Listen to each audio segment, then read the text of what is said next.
नमस्कार, मैं हूं खुशी लाल और आप देख रहे हैं न्यूज लाइन।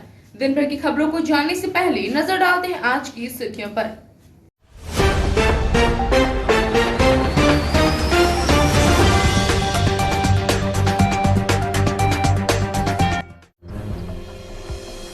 अधिवक्ता संघ चुनाव के दूसरे दिन 25 उम्मीदवार कूदे चुनावी दंगल में। महासचिव पद के सशक्त उम्मीदवार चुन्नूकांत ने अपने समर्थकों के साथ पहुंचकर भरा नामांकन पत्र। अब तक 39 प्रत्याशी मैदान में। प्रत्याशियों का कैंपेनिंग शुरू। 9 अप्रैल को होगा 16 पद के लिए चुनाव। नगर निगम के कर्मियों ने मुफस्सिल थाना के 2 पुलिस पदाधिकारियों पर लगाया गंभीर आरोप। उपनगर आयुक्त के निर्देश पर टूल निरीक्षण में गए थे निगम कर्मी। दोषी पुलिस पदाधिकारियों के खिलाफ कर रहे हैं कार्रवाई की मांग। होली में पहले लोकायुक्त पुलिस को मिली बड़ी सफलता। अवैध शराब लदा वाहन के साथ 3 धंधेबाज गिरफ्तार। 87 पेटी अंग्रेजी शराब बरामद। और योग्यता एवं कुशलता का परिचय देते हुए बीएनएसडीएवी के बाल वैज्ञानिक अमित कुमार की नई खोज। दैनिक जीवन के उपयोग की जाने वाली वस्तुओं के सहारे विद्युत चालित साइकिल का कर दिया निर्माण।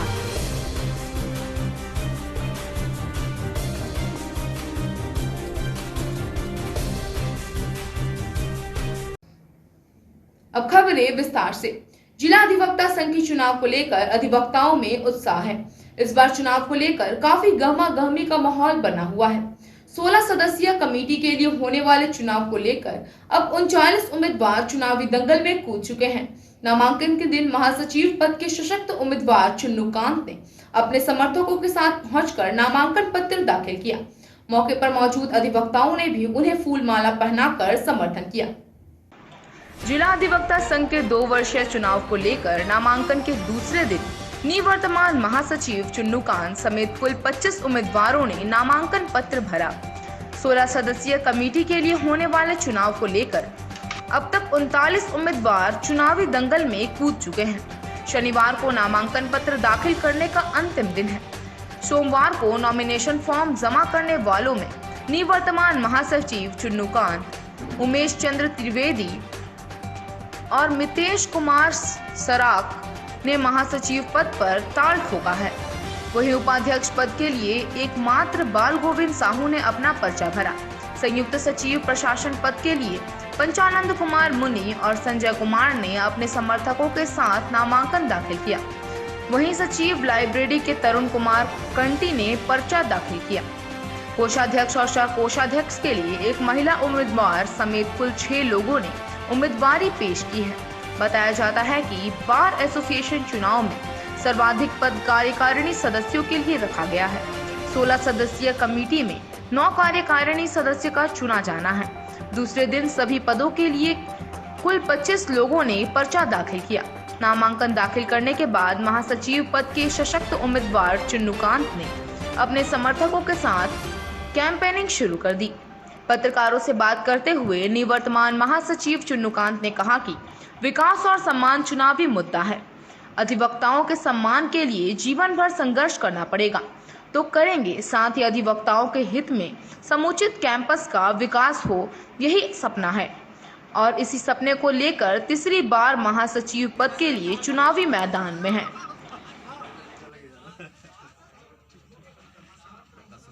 तो मेरा 9 तारीख को रंग बिजी नहीं रही है, वोटवा दे लीजिएगा उसके बाद। सबसे पुराना है जावेद भाई।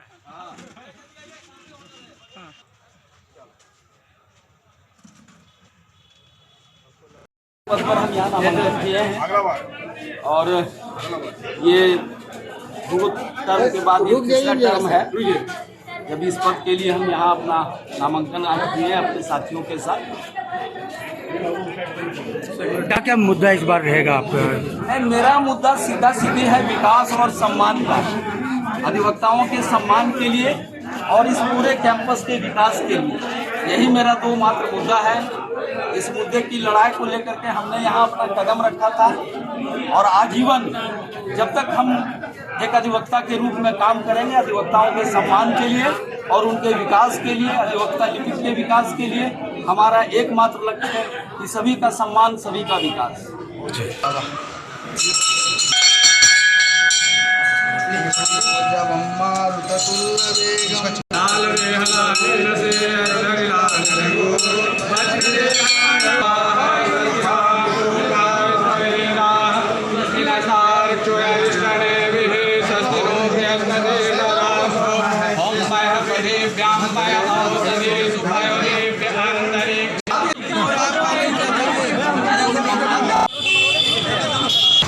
अरे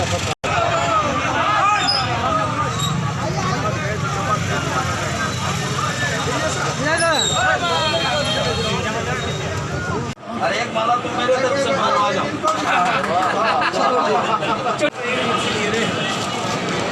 कर रहे हैं।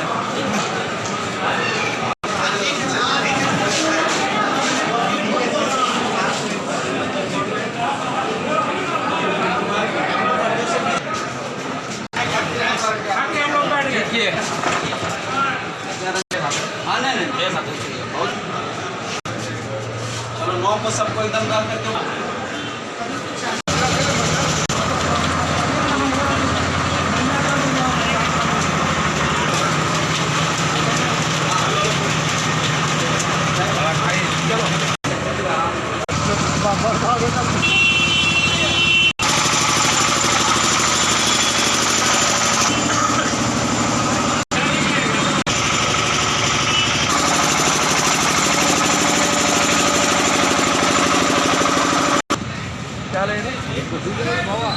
Thank you.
हर चुनाव की घोषणा के बाद सरगर्मी बढ़ जाती है। ऐसा एक चुनाव गिरिडीह में जिला अधिवक्ता संघ को लेकर है। 9 अप्रैल को चुनाव होने हैं, जिसके लिए 25, 26 और 27 तारीख को नॉमिनेशन किया जा रहा है। कल यानी कि 25 तारीख को काफ़ी लोगों ने विभिन्न पदों के लिए नॉमिनेशन किया था। आज 26 तारीख को भी आज भी नॉमिनेशन की प्रक्रिया वैसे ही जारी है। आज हमारे साथ ऐसे शख्स हैं जो काफ़ी चर्चित है हर क्षेत्र में, चाहे सामाजिक क्षेत्र हो, राजनीतिक क्षेत्र हो और अधिवक्ताओं की आवाज़ को बुलंद करने के मामले को लेकर हो। जी हाँ, मैं बात कर रहा हूँ जिला अधिवक्ता संघ एसोसिएशन गिरिडीह के महासचिव चुनुकांत जी को लेकर। आज उन्होंने अपना नॉमिनेशन किया है। चलिए हम उनसे बात करते हैं और उनका स्वागत भी करते हैं। सर, आपका हमारे चैनल में बहुत बहुत स्वागत है। आपने 2 बार इस कार्यकाल को पूरा किया है और तीसरी बार आप नॉमिनेशन करने जा रहे हैं, कैसा महसूस हो रहा है? नहीं, बिल्कुल हम आज ये महसूस कर रहे हैं कि जिस चुनौती को लेकर के हम आगे बढ़े थे, उस चुनौती में, उस मंजिल में कई सफलताएं मिली हैं, जिसका मुझे सुकून का एहसास है। लेकिन कई काम अभी बाकी है मेरे लिए, जो मेरे लिए चैलेंज है, अभी उसको आगे करेंगे। और इसी मिशन के साथ आज हम अपना नामांकन किए हैं। 2 बार आपने बिल्कुल सही कहा कि इस पद पर हमको 2 बार यहाँ लोगों का सेवा करने का मौका मिला है। ये तीसरी पाली के लिए हमने अपना नामांकन किया है और इसका सीधा मकसद है अधिवक्ताओं के विकास का, उनके सम्मान का। इसी के लिए हमने नामांकन किया है। तो देखिए, चुनाव को लेकर काफ़ी सारे सवाल हैं और जिनका लोग जवाब भी जानना चाहेंगे और आपकी तैयारी क्या है ये भी लोग जानना चाहेंगे। क्योंकि अधिवक्ताओं की जो यहाँ पे जो माहौल है, खासकर गिरिडीह बार एसोसिएशन में जातीय समीकरण का प्रभाव रहता है। अलायंस भी काफ़ी बने हुए हैं और समर्थन भी लोग दूसरे को कर रहे हैं। इस बीच में चूँकि आप तीसरी बार आ रहे हैं तो आपने कुछ रणनीति जरूर तैयार की होगी। आपके साथ अलायंस कह सकते हैं कि समर्थक में कौन लोग हैं, कैसे आप इसको पार लगाएंगे? देखिए, पहली बात तो शशि जी हम साफ कर दें, ये कोई रण क्षेत्र नहीं है जहाँ रणनीति की ज़रूरत है। ये एक फैमिली अरेंजमेंट है, परिवार की जो व्यवस्था है उसको ठीक करने के लिए ये एक तरह का चुनाव होता है। तो पहला तो मैं इसको रणनीति के लिए मानता ही नहीं, कोई रन नहीं है। और जहाँ तक बात है तैयारी की, तो तैयारी तो मैं बिल्कुल 365 दिन करता हूँ। तैयारी इसलिए इसको 365 दिन का मैं मानता हूँ कि 365 दिन हम अपने अधिवक्ताओं से मिलते हैं, हमारे जो एडवोकेट क्लर्क्स हैं हम उनसे मिलते हैं, लिटिगेंट्स हैं उनसे मिलते हैं, और उनके जो इशूज़ हैं, उनके जो प्रॉब्लम्स हैं, वही मेरा कार्य है। तो इसलिए ये सतत प्रक्रिया है और ये लगातार पहले से भी चला है, आगे भी जारी रहेगा। सर, मैंने एक सवाल था हमारा इसमें कि अलायंस को लेके, तो आपके लिए समर्थन में कैसे कौन लोग हैं, कैसे क्या कर रहे हैं आप? देखिए, मेरा अलायंस तो मेरे अधिवक्ताओं के साथ है, मेरा अलायंस मेरे एडवोकेट क्लर्क्स के साथ है। तो अलायंस कोई एक इस तरह का गठबंधन को मैं कभी उसको समर्थन नहीं करता हूँ कि कोई जातीय समीकरण हो। अधिवक्ताओं की जमात तो एडवोकेसी का है, यहाँ कोई किसी का जात नहीं है। हम सबसे पहले इस कैंपस में एक अधिवक्ता हैं, प्रोफेशनल्स हैं। जाति तो समाज में देखा जाता है, जहाँ हम जाते हैं शादी विवाह के लिए, वहाँ भी ये मिथक टूट रहा है। तो वैसे में एडवोकेट्स के लिए कोई जाति नहीं है, मैं इससे बिल्कुल सहमत नहीं। यानी कि हम ये मान के चले कि सभी लोगों का समर्थन है आपके साथ? बिल्कुल, सभी वर्गों का समर्थन है। अगर आप नॉमिनेशन के दौरान देखे होंगे तो मेरे साथ, मैं फिर जाति की संज्ञा उसको नहीं देता हूं, लेकिन सीनियर्स थे, जूनियर्स थे और सभी समुदाय के लोग थे। जिसको आपने किसी को अगड़ी की संज्ञा दी है, पिछड़ी की संज्ञा दी है, आदिवासी की संज्ञा दी है, अल्पसंख्यक की संज्ञा दी है, मेरे लिए सारे अधिवक्ता हैं। और केवल मेरा समन्वय, मेरा तालमेल, मेरा गठबंधन, आप जो भी कहें, अधिवक्ता के साथ है। किसी के साथ मैं स्पेसिफिक तौर पर जातीय गठबंधन मैंने न किया है, न मैं करूँगा।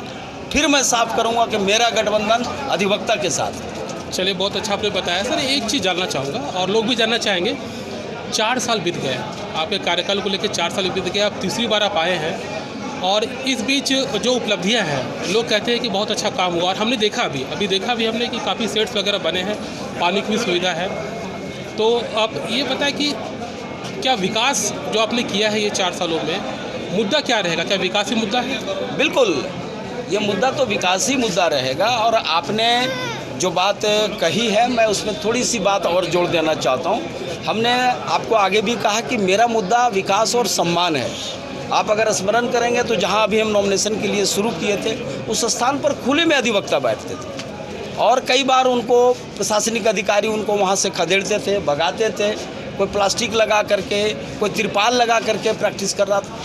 तो मेरा तो मानना है कि अधिवक्ता सोसाइटी का लीडर होता है, एक अधिवक्ता सोशल इंजीनियर होता है। अगर वो इस तरह से ह्यूमिलिएट होकर के काम करेगा तो वो हम कैसे किसी की एडवोकेसी करेंगे। इसलिए हमने तय किया कि पहले उनको सम्मानपूर्वक उनके कार्यक्षेत्र में एक अच्छा कार्य वातावरण बने, इसके लिए हमने पूरी तैयारी की। जिसके तहत आप देख रहे होंगे कि अभी रजिस्ट्री ऑफिस में सीट बन रहा है, एसडीओ ऑफिस के आगे सीट बन रहा है, कोर्ट कैंपस में हमने एक हॉल बनवाया है और इस तरह के कई जगह है जहां हमने बैठने की व्यवस्था की। फिर अधिवक्ता हमारे, उनके फर्नीचर्स खराब थे। हम अपने कुछ उद्योगपति मित्रों का उनको शुभकामना देना चाहता है और साधुवाद देना चाहते हैं कि मेरे निवेदन पर कई उद्योग के लोगों ने, चाहे वो फर्नीचर की व्यवस्था हो, बड़े छाते की व्यवस्था हो, पीने की पानी के लिए मारवाड़ी युवा मंच की तरफ से आप देख रहे हैं यहाँ एक यूनिट लगा हुआ है, एक कोर्ट कैंपस के अंदर लगा हुआ है। हमने ई लाइब्रेरी बनाया, तत्कालीन सांसद राज्यसभा के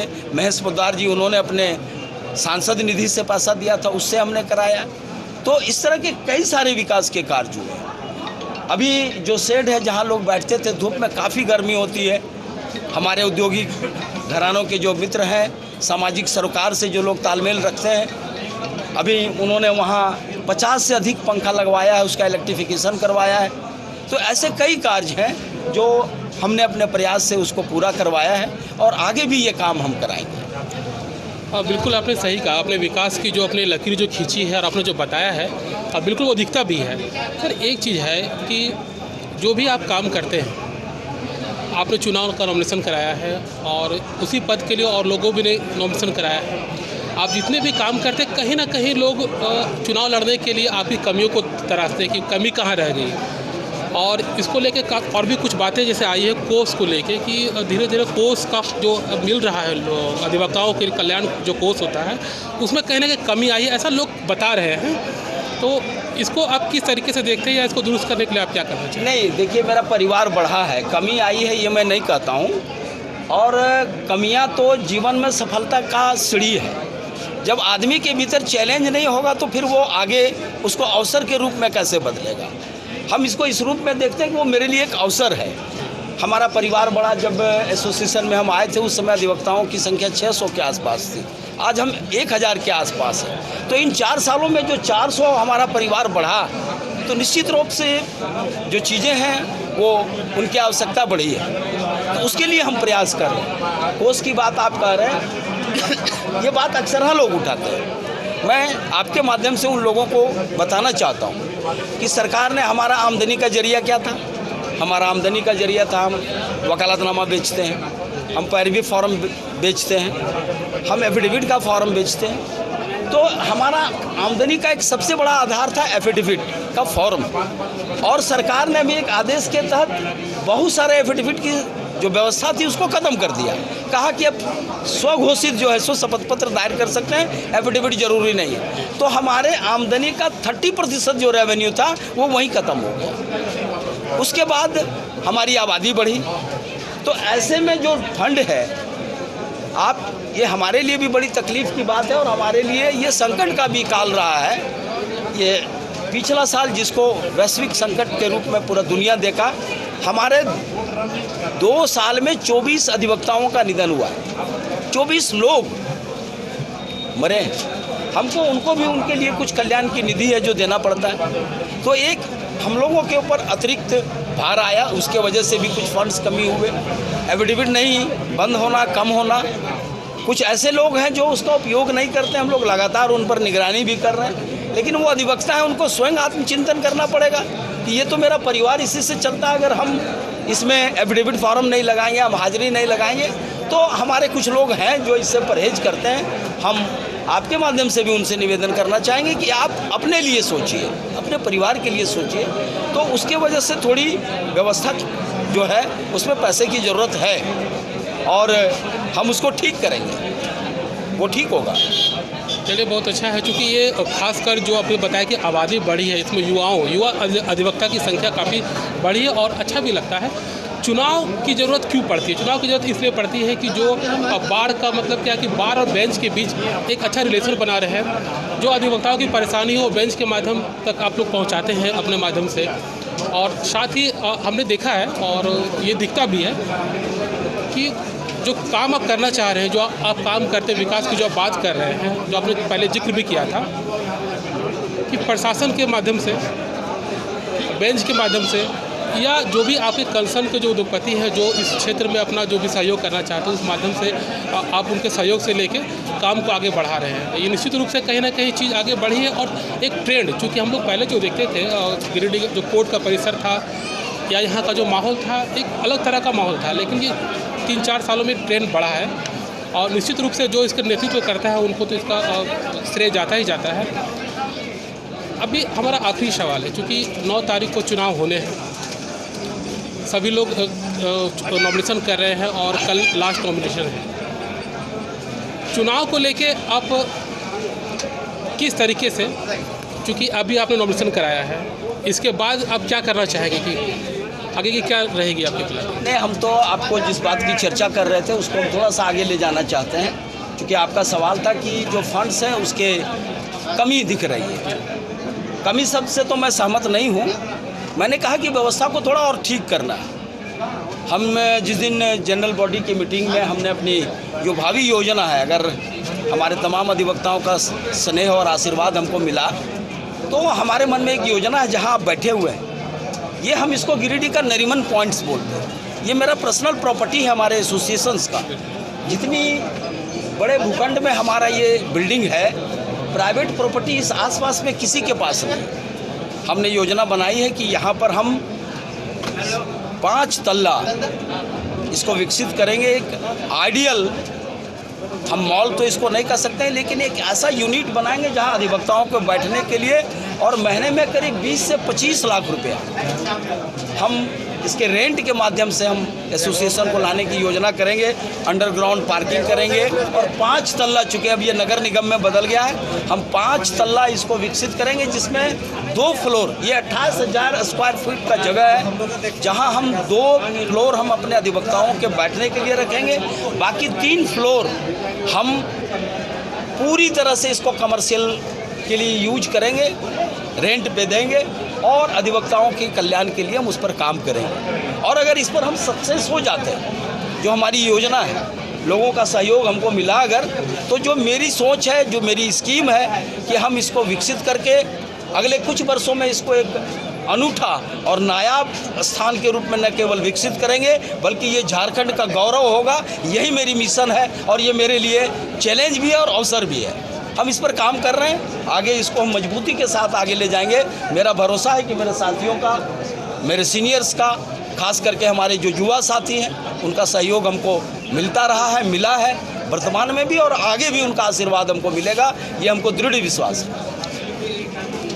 चलिए, जैसा कि हमने इससे पहले जो कवरेज किया था उस पर काफ़ी आपके साथ सहयोगी रहे थे और कहीं ना कहीं समर्थन एक विस्तृत रूप में दिखता है, और हमारे चैनल की ओर से भी आपको बहुत बहुत शुभकामनाएं रहेगी कि आप जीत कर आए। और जैसा आपने बताया, जो आप करना चाह रहे हैं बिल्कुल करें, चूँकि मामला गिरिडीह से भी जुड़ा हुआ है, ना कि केवल कोर्ट से, क्योंकि सुंदरता तो अगर कोर्ट में सुंदरता रहेगी तो गिरिडीह भी विकसित होगा। बिल्कुल सहमत है हम आपकी बात से। चलिए, हम बात को यही ख़त्म करते हैं और हम आपसे आगे भी बात करेंगे इस विषय को लेकर, चुनाव से संबंधित हम फिर कभी मिलेंगे और आपसे बातें करेंगे।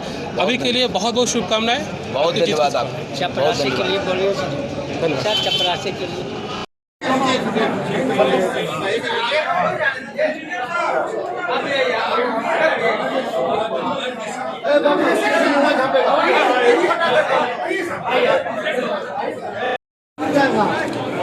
थैंक यू पत्रकार महोदय, थैंक यू अंजनी भाई,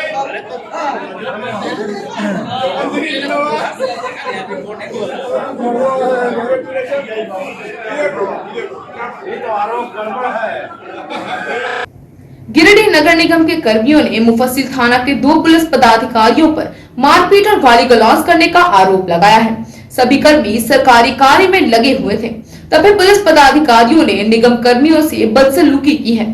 पीड़ित निगम कर्मियों ने कार्रवाई की मांग की है।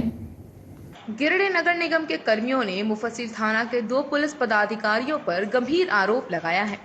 गिरिडीह को उप नगर आयुक्त को आवेदन देकर नगर निगम के सहायक प्रदीप कुमार, आकाश सिंह, गोपाल राणा और शंभुनाथ सिंह ने मुफस्सिल थाना के पुलिस पदाधिकारी जितेंद्र सिंह और संजय सिंह पर मारपीट और गाली गलौज करने का आरोप लगाया है। नगर आयुक्त को दिए गए ज्ञापन में कहा कि गुरुवार की देर रात उपनगर आयुक्त के निर्देश पर जिला मुख्यालय के सभी टोल स्थानों पर वसूली के लिए कर्मियों को पहुंचाने के साथ वसूली की स्थिति का निरीक्षण किया जा रहा था। इसी दौरान जब नगर निगम के सहायक प्रदीप कुमार समेत अन्य कर्मी गिरिडीह बेंगाबाद टोल केंद्र पहुंचे, तो थाना के दोनों पुलिस पदाधिकारी निगम के कर्मियों पर देर रात भड़क उठे।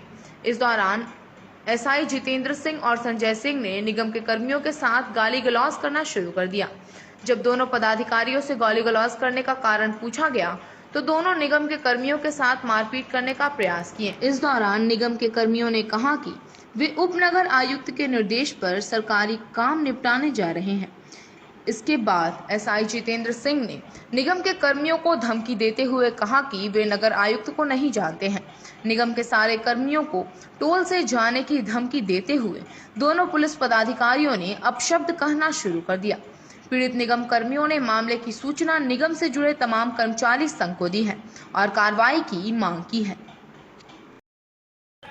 और वहाँ से जांच करने के बाद बेगाबाद टोल टैक्स जो है वहाँ पर हम गाड़ी लगाए अपने टोल टैक्स पास, और कर्मी से बात कर रहे थे। उसी दरमियान सामने है थाना जो है, वहाँ पर संजय सिंह और वीरेंद्र सिंह, जितेंद्र सिंह AIS ने कुछ है, वो बोले क्या कर रहे हैं यहाँ पर। तो हम लोग बोले कि हम लोग आए हुए हैं जांच करने अपना टोल टैक्स।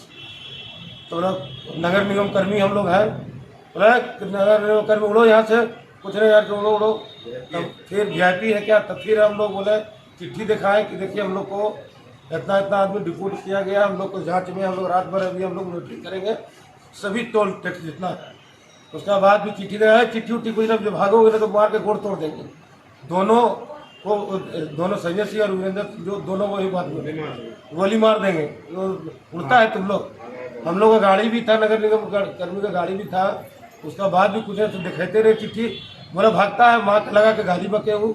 उसका बाद तुरंत सूचना हम अपने उपनगर आयुक्त को दिए, बोले सर ऐसे बात है। उपनगर आयुक्त फोन पे बात हुआ, फिर उनको दिए, उन्हीं का प्रभारी कोई थे पुलिस वाले, उनको दिए, बात हुआ। उसके बाद वो पल्ला झाड़ने लगे कि आप लोग को हम लोग ने कुछ बोले, फलना टकाना गाली देने के बाद।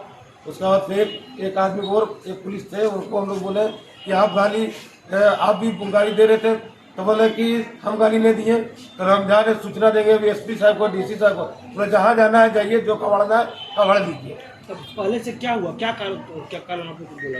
हम लोग कोई कारण नहीं, हम लोग अपना टोल टैक्स में अपना हम लोग देख रहे थे कि क्या साधन है नहीं है। उसी के दरमियान में हम लोग खड़ा हुए, उसी में सामने सवाल दिए, भीड़ क्या लगाया तुम लोग यहाँ से? तुम लोग भीड़ नहीं लगाए हैं, हम लोग अपना भीड़ लगाए थे। भीड़ लगा रहे, मतलब जबरदस्ती की किस बात पे भीड़ लगाए? मतलब किस बात पे भीड़ नहीं लगाए? अपना हम लोग टोल टैक्स आए हुए जांच करने के लिए आए हैं। पहले पुलिस लोग वहाँ क्यों खड़ा था? वो उसका विकेट है वहाँ पर, विकेट के पास वहाँ पर सब पिए, और जितना था पुलिस पदाधिकारी सब दारू पिया हुआ था। अगर हम लोग वहाँ से नहीं हटते, वो किसी टाइम गोली चला सकता था या डंडा सब लोग मार। क्या चाहते हैं आप लोग? हम चाहते हैं एसपी साहब से कि उस दोनों कर्मी को निलंबित किया जाए, अन्यथा हम लोग हड़ताल पे बैठ जाएंगे कल से। इसकी लिखित शिकायत आपने किसी हम लोग दिए हैं, अपना यूनियन को दिए हैं, अपना पदाधिकारी को दे चुके हैं, हम लोग सूचना दे चुके हैं लिखित। हम लोग के एगो चिट्ठी मिला है झारखंड लोकल बॉडी फेडरेशन का, मेरा सफाई कर्मी हम लोग का एंट्री है और उनका स्टाफ का एंट्री है। इसमें हमको दिया है रात में, इसका साथ में घटना घटा है थाना के जरिए से। तो हम लोग को अगर धरना भी करना होगा या हड़ताल करना होगा तो हम लोग इसके विरोध करके हड़ताल करे पर रहेंगे, और करके रह करके उसको हम सवाल पेशी करेंगे कि मेरा कर्मचारी के साथ में क्यों आप इस तरह से बेइज्जती किए हैं, और अगर किए हैं हम एसपी साहब से यही दरख्वास्त करेंगे कि हमको जो भी आपने किया है उसको सख्त सजा दें।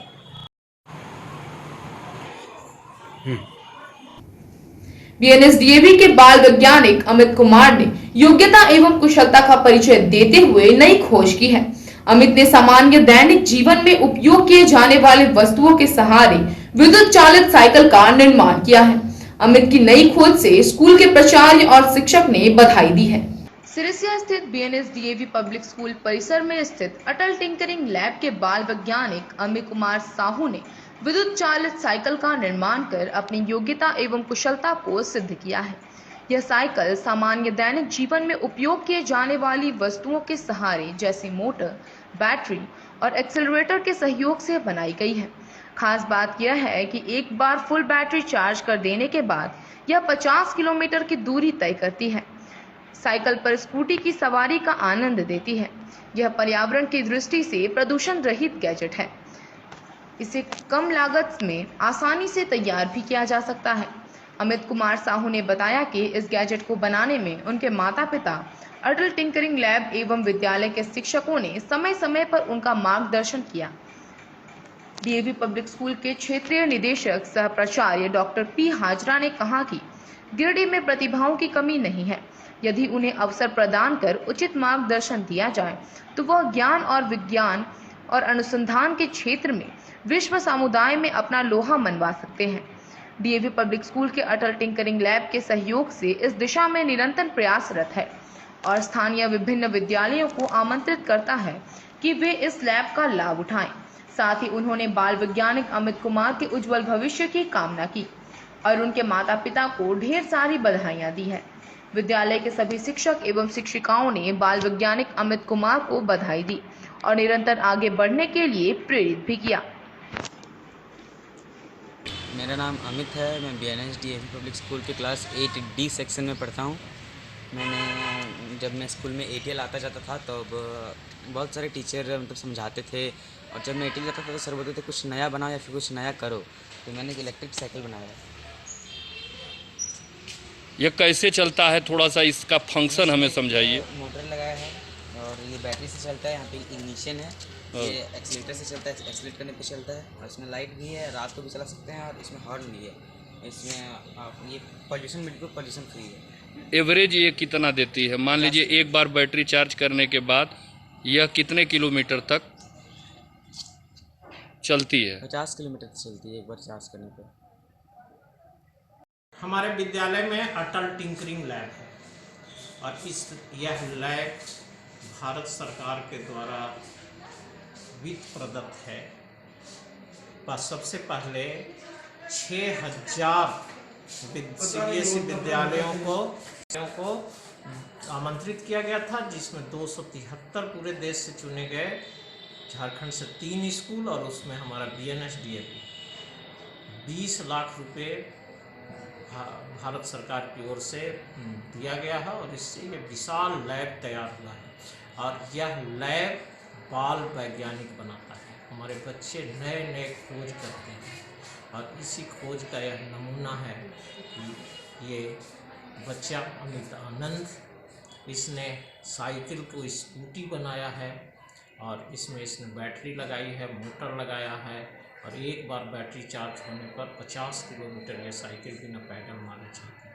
इसमें दूसरा विकल्प भी उपलब्ध है कि बैटरी ख़त्म हो गई तो पैडल मार करके चलाया जा सकता है। मैं इसके उन्नत मस्तिष्क की प्रशंसा करता हूँ, मैं इसके खोज की प्रशंसा करता हूँ और जिन शिक्षकों ने इसमें इसकी सहायता की उन्हें भी साधुवाद देता हूँ।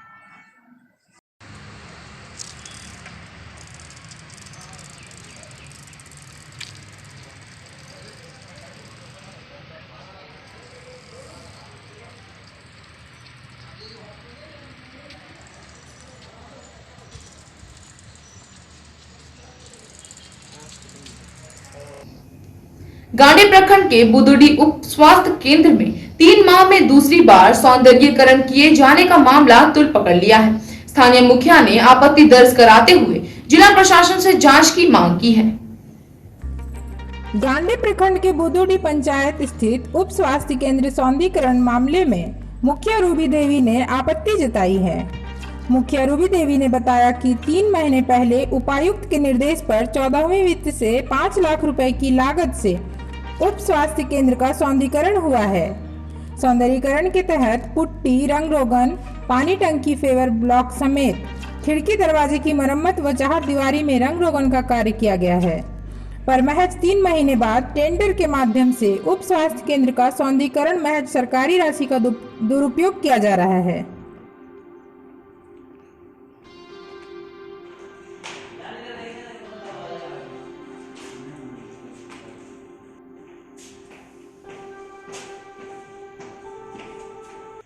नमस्ते, मैं बुदुड़ी पंचायत की मुखिया रूबी देवी। उप स्वास्थ्य केंद्र, आंगनबाड़ी, स्कूल, ये सारे गांव में जो सरकारी बिल्डिंग है उसका हम लोग मॉडल करने के लिए हम लोग पहले आंगनबाड़ी का काम करवाएं, फिर आप सब उप स्वास्थ्य केंद्र का काम 3 महीना पहले मैंने पूर्ण किया। उसके बाद फिर से इस उप स्वास्थ्य केंद्र बुदुड़ी का काम दूसरे अवैध तरह से पैसा निकालने की तैयारी की जा रही है। हमने पहले पुट्टी करवाई, फिर हमने सारी जगह का दरवाज़ा चेंज करवाया, फेवर ब्लॉक लगाया और पानी का काम भी करवाई। बहुत सारी चीज़ें मैंने करवाने के बाद भी विभाग द्वारा काम किया जा रहा है। अब कितने का लागत से काम मैंने लगभग 5 लाख के पैसे से काम करवाई हूँ। कितना दिन पहले? 3 महीना, साढ़े 3 महीना लगभग हुआ है काम किया और फिर से दोबारा काम किया जा रहा है। अखिल भारतीय मरवाड़ी युवा मंच का राष्ट्रीय अधिवेशन जगन्नाथ धाम में संपन्न हुआ। अधिवेशन में गिरिडीह प्रेरणा शाखा को राष्ट्रीय पुरस्कार से सम्मानित किया गया। अखिल भारतीय मरवाड़ी युवा मंच का राष्ट्रीय अधिवेशन जगन्नाथ धाम में संपन्न हुआ। कार्यक्रम में पूरे राष्ट्र की 650 शाखाओं के पदाधिकारी एवं सदस्यों ने भाग लिया। इस कार्यक्रम में सत्र 2019 से 2021 में शाखाओं द्वारा किए गए कार्यों का सम्मान सत्र आयोजित किया गया था। यह सम्मान राष्ट्रीय अध्यक्ष अमित अग्रवाल एवं नए सत्र 2021 से 2023 के राष्ट्रीय अध्यक्ष कपिल लखोटिया के द्वारा किया गया, जिसमें गिरिडीह के प्रेरणा शाखा परिवार को सत्र 2020 से 2021 के लिए समाज व संगठन के कार्यों में उत्कृष्ट भागीदारी हेतु अग्रिम शुल्क प्रेषण हेतु पुरस्कारों से सम्मानित किया गया।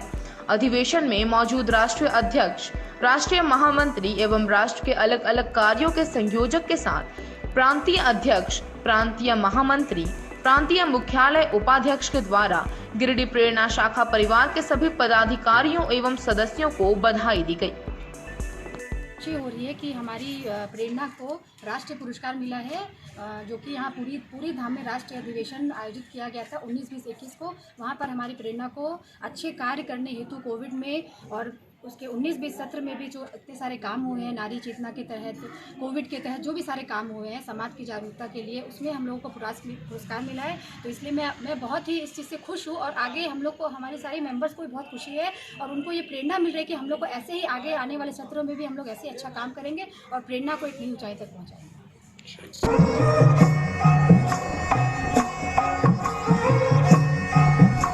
तालियां तो बजाइए, बहुत जोरदार परफॉर्मेंस। क्या भाई, कोई प्रोफेशनल कलाकार नहीं, हमारे खुद की सदस्य, हमारे मंच की नारी शक्ति।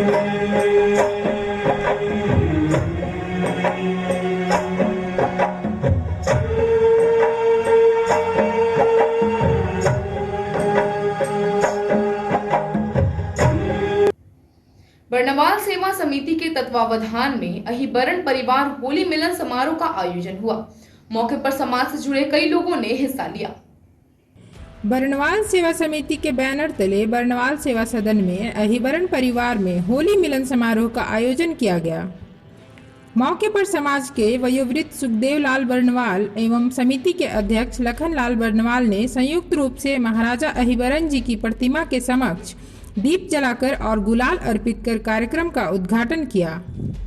समिति सचिव राजेंद्र लाल बर्नवाल ने कहा कि भारतीय संस्कृति में होली त्योहार का अपना विशेष महत्व है। यह पर्व सामाजिक समरसता का प्रतीक है। समारोह में काफी संख्या में बच्चे, बुजुर्ग और महिलाएं उपस्थित थीं। लोगों ने एक दूसरे को गुलाल लगाकर होली की बधाई एवं शुभकामनाएं दी। फगुआ के गीतों पर लोग जमकर थिरके और विभिन्न प्रकार के पकवान का लुत्फ उठाया। कार्यक्रम को सफल बनाने में समिति के कोषाध्यक्ष सुबोध बर्नवाल, वीरेंद्र बर्नवाल, महिला समिति अध्यक्ष ललिता बर्नवाल, सरिता बर्नवाल, विकास कुमार, प्रवीण बर्नवाल, विनय बर्नवाल, राकेश रंजन, संजय बर्नवाल, संजीव कुमार का सराहनीय योगदान रहा।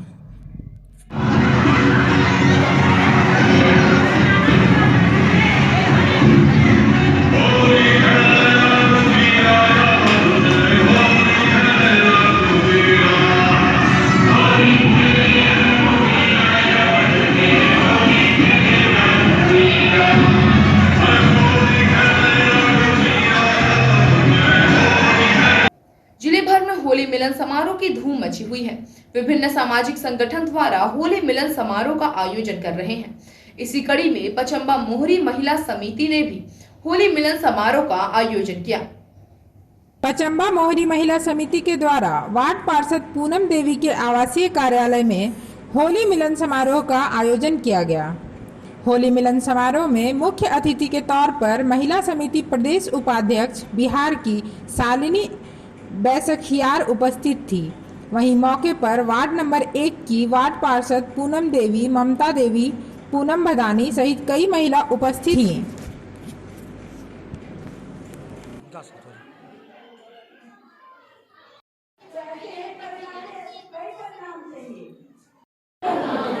आज मैं पूनम देवी 1 नंबर वार्ड की वार्ड पार्षद हूँ।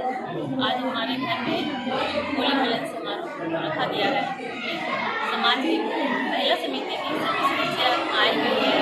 समाज की महिला, बच्चे सभी आए हुए हैं। सभी होली मिलजुल के मनाते हैं और आज हर्ष हो रहा है मुझे एक साथ एक दूसरे होली मिलन समारोह में शामिल होने आए हैं। पचम्बा का बाहुरी वैश्य महिला समिति पचम्बा का ये होली मिलन समारोह है और ये हम सभी बहनें मिलकर करती हैं क्योंकि होली ही एक ऐसा त्यौहार है जब हम सब एक रंग में रंग जाते हैं, सारे भेदभाव मिट जाते हैं और यही पीले लाल गुलाबी हरे रंग में सब मिलकर खुशियाँ मनाते हैं, तरह तरह के पकवान खाते हैं और जो संदेश होली का वो तो है ही कि बुराई पर अच्छाई की जीत है। तो यही सब मिलकर हम मना रहे हैं बहनें। देखो देखो क्या वो पेड़ है, चादर ओढ़े या खड़ा कोई। देखो देखो क्या वो पेड़ है, चादर ओढ़े या खड़ा कोई। बारिश है या आसमान में छोड़ दिए हैं दिल खुले कहीं। और जैसे देखे ये जानो है वैसा ही जैसी नजर अपनी। सोचे आओ चल चल चल चल मैं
मड़वाड़ी युवा मंच के प्रेरणा शाखा गिरिडीह ने वृद्धा आश्रम में एक दिवसीय कोविड वैक्सीनेशन कैंप का आयोजन किया। मौके पर से करीब 25 लोगों ने कोविड-19 वैक्सीनेशन का टीकाकरण लिया। मारवाड़ी युवा मंच के प्रेरणा शाखा गिरिडीह की ओर से शुक्रवार को वृद्धा आश्रम में कोविड वैक्सीन का आयोजन किया गया। कैंप में लगभग 25 लोगों ने कोविड-19 वैक्सीनेशन का टीकाकरण करवाया। मौके पर वृद्धा आश्रम से जुड़े लोगों के अलावे कुछ बाहर के लोगों ने भी यह टीकाकरण करवाया। कार्यक्रम में शाखा अध्यक्ष लक्ष्मी शर्मा, सचिव आशा खंडेलवाल, रिया अग्रवाल एवं रीमा अग्रवाल मौजूद थी। तरफ से टीका दिया, हम लोग बहुत खुशी है। प्रेरणा शाखा की तरफ से हम लोग का शुरू दिया गया है, हम लोग बहुत सुखी शांति है। किसी प्रकार का दिक्कत? कोई दिक्कत नहीं है। की तरफ से आज कोविड वैक्सीनेशन का दूसरा कैंप यहाँ वृद्धाश्रम में लगाया गया, क्योंकि लोग हम अपने परिवार से दूर रहते हैं तो हमारा ये सामाजिक संस्था से जुड़े लोगों के कारण भी फर्ज बनता है कि हम इनका ध्यान रखें। तो इनका स्वास्थ्य का ध्यान रखते हुए आज हम लोगों ने कैंप लगाया और इन्हें कोविड का टीकाकरण पड़ रहा है और बहुत ही अच्छे तरीके से हो रहा है। यहाँ पर करीब 25 लोगों का टीकाकरण हम लोग करवा रहे हैं। खुशी हो रही है कि हमारी प्रेरणा को राष्ट्रीय पुरस्कार मिला है, जो कि यहाँ पूरी धाम में राष्ट्रीय अधिवेशन आयोजित किया गया था 19-20-21 को। वहाँ पर हमारी प्रेरणा को अच्छे कार्य करने हेतु कोविड में और उसके 19-20 सत्र में भी जो इतने सारे काम हुए हैं, नारी चेतना के तहत, कोविड के तहत जो भी सारे काम हुए हैं समाज की जागरूकता के लिए, उसमें हम लोगों को पुरस्कार मिला है। तो इसलिए मैं बहुत ही इस चीज़ से खुश हूँ और आगे हम लोग को, हमारे सारे मेंबर्स को भी बहुत खुशी है और उनको ये प्रेरणा मिल रही है कि हम लोग को ऐसे ही आगे आने वाले सत्रों में भी हम लोग ऐसे अच्छा काम करेंगे और प्रेरणा को एक नई ऊंचाई तक पहुँचाएंगे। गांव प्रखंड के मंझने पंचायत भवन में भाकपा माले की एक बैठक संपन्न हुई। बैठक में बिरने, मंझने एवं पसमोर पंचायत से जुड़े लोग उपस्थित हुए। मौके पर आगामी 31 मार्च को जनता की जन समस्याओं को लेकर पेहरा में जन सुनवाई की तिथि निर्धारित की गई। गांवा प्रखंड के मंझने पंचायत भवन में शुक्रवार को भाकपा माले की एक बैठक संपन्न हुई। बैठक में बिरने, मंझने और पसनौर पंचायतों से जुड़े माले कार्यकर्ता व पंचायत कमेटी एवं प्रखंड कमेटी के लोग मौजूद थे। मौके पर मुख्य अतिथि के रूप में राजधनवार के पूर्व विधायक राजकुमार यादव उपस्थित हुए। कार्यक्रम की अध्यक्षता मंझने मुखिया अजीत चौधरी एवं संचालन इनोस नेता अशोक मिस्त्री ने किया। बैठक में पार्टी मजबूती के साथ पुराने सदस्यों की रेन्युअल की गई। साथ ही पार्टी की विस्तार, लोकल सम्मेलन एवं एरिया सम्मेलन की तैयारी को लेकर चर्चा की गई। आज मंझने लोकल कमेटी का सम्मेलन आयोजित किया गया है और इस सम्मेलन का मकसद पार्टी का होता है कि हर प्रत्येक 2 वर्ष के बाद सम्मेलन को पूरा करना है। नए सदस्य पुराने सदस्यों का मिला करके आ रहा है। जब भी आप देख रहे हैं कि लोकल सम्मेलन में 50 से अधिक हमारे नए और पुराने सक्रिय सदस्य आज शामिल हुए हैं। आज आप देश में देख रहे हैं कि जब से मोदी सरकार आई है, लगातार महंगाई जो है सो आसमान छू रही है। आज डीजल, पेट्रोल, किरासन तेल हो, दाल हो, कड़ुआ तेल हो, गैस सिलेंडर हो, वो पूरी तरह से महंगाई जो है सो आज आसमान छू ली है। और जो भी लोग मोदी सरकार के खिलाफ आवाज़ उठाते हैं तो उनके झूठे मुकदमा करके देशद्रोही के केस लाद करके उनको जेलों में बंद किया जा रहा है। आज आप देख रहे हैं कि झारखंड में भी जिस उम्मीद से नई सरकार बनी, रोजगार के सवाल पर, किसानों के कर्जा माफ़ करने के सवाल पर, 60 वाट बिजली फ्री देने के सवाल पर, लेकिन अभी आप देख रहे हैं कि पूरे जनता जो है सो त्रस्त है। आज बिजली बिल 20 से 30 हज़ार आ गया है। लोगों को बिजली भी नहीं मिली और इस तरह से पूरा आज बिजली का कटौती किया जा रहा है। गांव में गांव बिजली ख़त्म किया जा रहा है। ये तमाम मुद्दों पर आज जो इस सम्मेलन में चर्चा की गई है और पार्टी को एक मजबूत रूप देने के लिए ये सम्मेलन खास करके 3 पंचायत को लेकर के बिरने, मंझने और ये पसनौर पंचायत को मिला करके एक लोकल सम्मेलन आयोजित किया गया है। और हम लोग जो है सो गाँव में एक ऐसी पार्टी का निर्माण किया जाएंगे जो जनता के सवाल को लेकर के प्रखंड सम्मेलन के बाद एक बड़ा आंदोलन जो है सो बिजली के सवाल पर किया जाएगा। बिजली बिल माफ़ करो और गरीबों को जो महंगाई है इसके खिलाफ में भी मोदी सरकार के खिलाफ में एक अभियान शुरू किया जाएगा। अभी अवैध शराब के खिलाफ गिरिडीह पुलिस को एक बड़ी सफलता हाथ लगी है। एसपी अमित रेणु के निर्देश पर लोकायुक्त पुलिस ने छापेमारी कर 87 पेटी अवैध अंग्रेजी शराब जब्त किया है। मौके से 2 धंधेबाज को हिरासत में लिया गया है।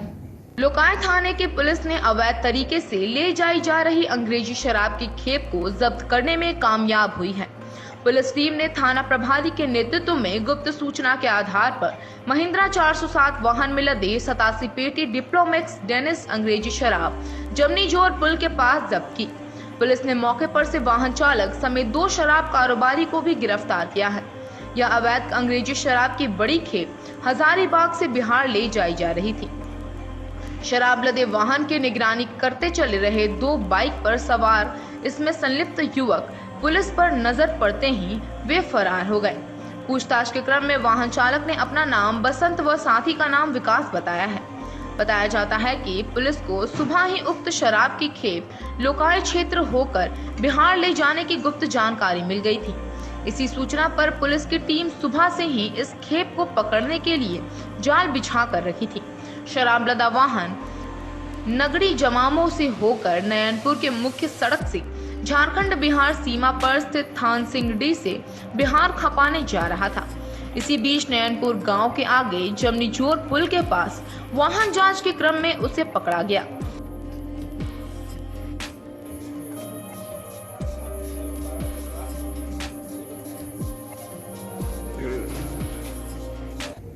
आज का यह अंक आपको कैसा लगा? आप अपनी सुझाव व राय इस नंबर पर दे सकते हैं।